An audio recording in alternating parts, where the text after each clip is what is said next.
À Yom Kippour, il y a 5 interdits particuliers qui sont manger et boire, s'enduire d'huile, porter des chaussures de cuir, se laver et l'interdiction d'avoir des relations conjugales.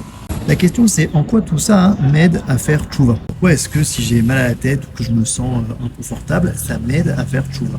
Ce que le Mara explique, c'est qu'on a une partie profonde en nous, d'accord, notre âme, notre neshama, qui aspire toujours à plus que tout ce que ce monde-ci pourra lui proposer. Elle n'est jamais satisfaite par les plaisirs, par le confort de ce monde-ci matériel. Mais toute l'année, pour un petit peu compenser en fait le sentiment d'étrangeté par rapport à ce monde-ci, on va un petit peu anesthésier cette neshama avec plein de petits plaisirs physiques de ce monde-ci qui sont en fait des petites compensations qui vont quelque part endormir un petit peu cette partie profonde.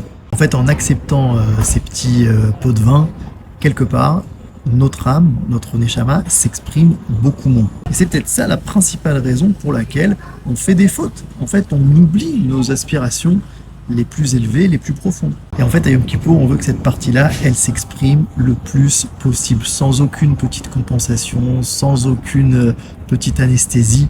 On veut qu'elle soit la plus présente possible. Et donc même si j'ai un petit peu mal à la tête, aujourd'hui c'est le jour de la Neshama. Et quand elle s'exprime, on peut être sûr que je regrette mes fautes de manière beaucoup plus sincère. Khatima Tova à tous.